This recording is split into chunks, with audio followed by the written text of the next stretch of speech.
Welcome back to my Walthers National Model Railroad Build-Off Update number 5. I've gotten a lot of work done, and it's finally starting to feel like a model railroad diorama.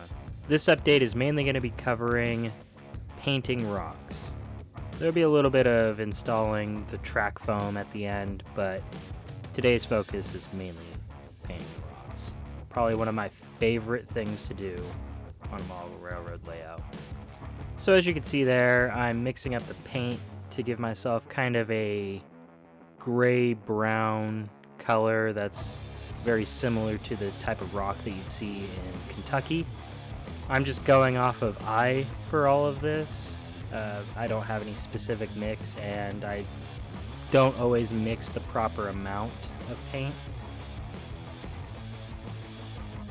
So with these plaster rock molds, you kind of want to get the paint to be pretty watery. That way it flows in properly and it just makes painting a lot more efficient. With the proper type of plaster, the paint will just soak in.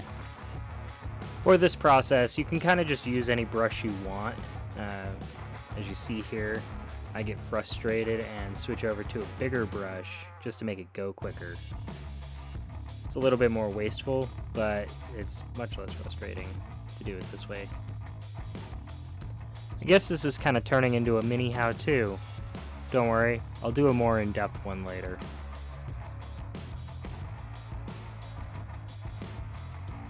One thing I've noticed is that this Woodland Scenic Super Strength Plaster reacts way differently than the DAP stuff. The DAP is the darker rock on the right side there, and everything to the left of that is the Woodland Scenic stuff. I don't think I'll be using that again. I prefer the DAP. So sometimes I don't always mix the proper amount of paint to cover all the rocks, and as you can see here, I'm mixing more. One of the issues you have here is the color doesn't always come out the same. However, that's not really a huge issue.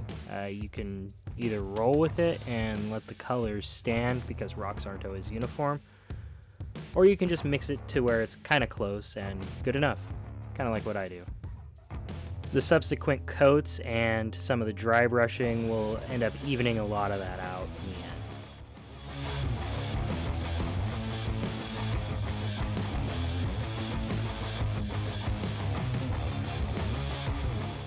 So let me know if you like these time-lapse videos like this where I show every step just sped up, or if you would prefer to see like one section of a step and then cut to the finished part of the step. So here's the first coat completed. I won't make you stick around to watch it dry. So here's a quick version of the second coat going on. This Woodland Scenic stuff absolutely requires at least 2 or 3 coats. So now that I have all of the base coats on, I'm moving on to a wash. This is not indica ink or anything like that. This is a wash with the AK washable acrylics. This stuff is a little bit different than your normal wash, and turns out it didn't work out as well as I had hoped. I had to add a bit of Vallejo black to this to get it to just kind of thicken up a bit, but it started pooling really weirdly too. My solution for the pooling was a little bit unorthodox. What I did was I took the Vallejo airbrush flow improver that you can see there in the lower right, and I added a little bit of that to the paint, and then once the paint itself or the wash started pooling up and it was almost like congealing. What I did was I took this flow improver and put it directly on the brush and then just kind of washed that over everything, and it broke up the pigment that was congealing. Next time I do this, I'll be using actual indica ink. This was the first time I ever tried something like this, and the wash that I bought was an enamel wash, and it was just kind of eating the acrylic paint, so I had to abandon that pretty quickly. Anyways, I go ahead and get this wash applied.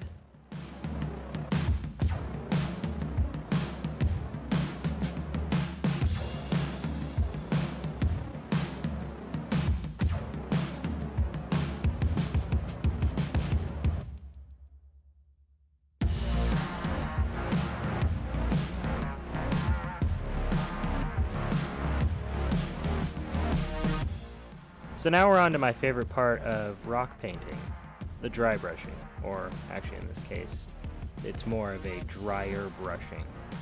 As you can see, I put it on there a bit thicker than I meant to, but you know, it ends up working out all right. For this, you kind of want to get it into those medium areas on the rock, and not the really deep, dark shadows. You want it kind of on that second layer of rock almost. I hope I'm explaining that good enough for you to understand what I'm talking about. For this coat, you want to make sure to not get it on the underside of any of the features. You want to keep it on those parts of the rock that you can see kind of from the side or from the top mainly. As if you put it on the bottom side of these, you're going to ruin that perception of shadows because you're going to make them too light. Now that rock face right there, that's at about a 45-degree angle. You can put this one there if you want to. However, I elected to not add it.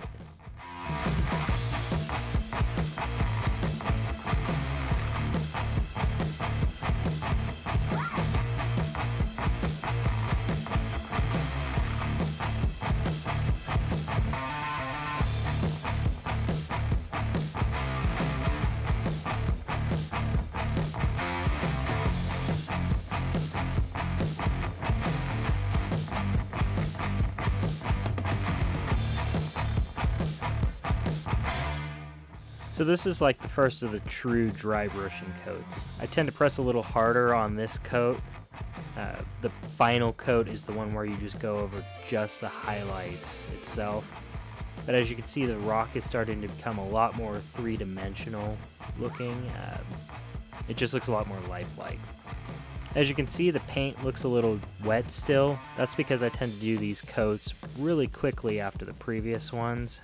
It tends to blend a little bit better in my opinion. Although it's perfectly acceptable to do that coat once everything's dried. It's just up. So at this point, I've kind of let everything dry up pretty decently. As you can see, that last coat that I did isn't very noticeable. So now I'm coming in with more of a yellow dry brushing coat.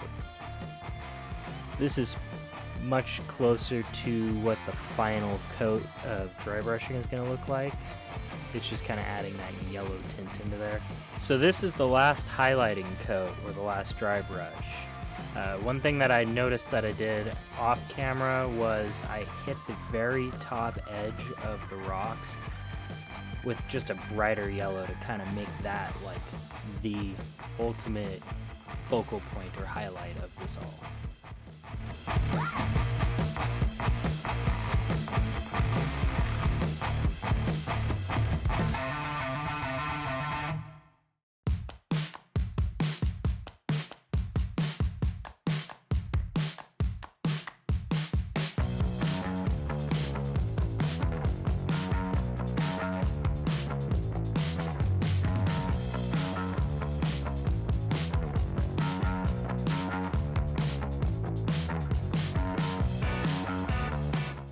So the next process for this week is going to be installing and sculpting around this culvert right here.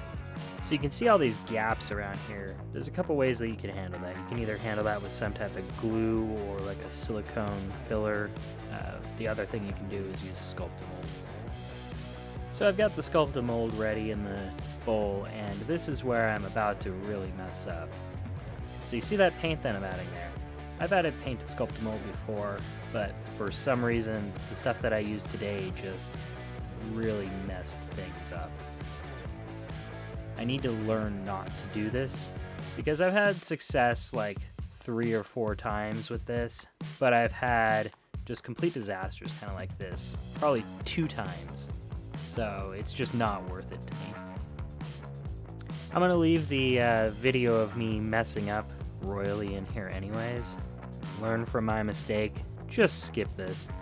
The advantage that you get out of being able to drill into it and not produce a bunch of white dust is just not worth it. Also, I kind of messed up by doing it in this order with painted rocks and then sculptamold. I kept getting it on the rocks. It's pretty easy to correct that problem by just repainting them after you scrape the Sculptamold off, but choose to do things in a better order than I did. Either paint your rocks first and then tape them off, or put the Sculptamold down first and then paint them.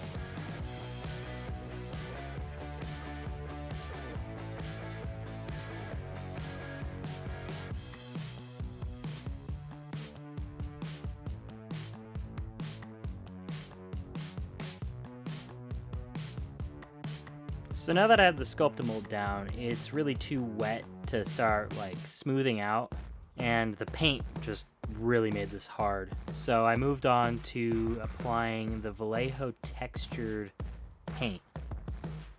This stuff isn't going to show through very well, but I'm using a technique from Luke Towan where this is basically the sandpaper that's going to help me keep the texturing on these dirt and rock sections down. So with this stuff, you got to be very careful not to get it on the rocks. It's kind of more of a pain to get off than the Sculptamold is. But basically, I'm going to go and just put this all around the vertical surfaces so that when I'm applying the actual dirt texture, it holds a lot better.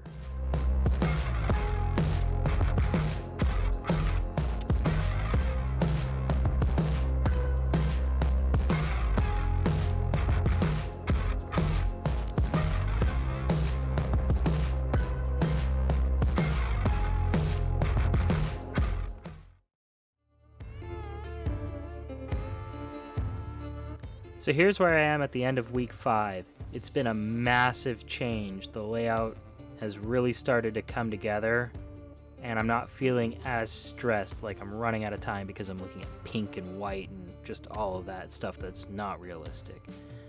I have the rockwork painted, I have Sculptamold down. There's very little Sculptamold left to do, it's just kind of some of the random fill-in spots.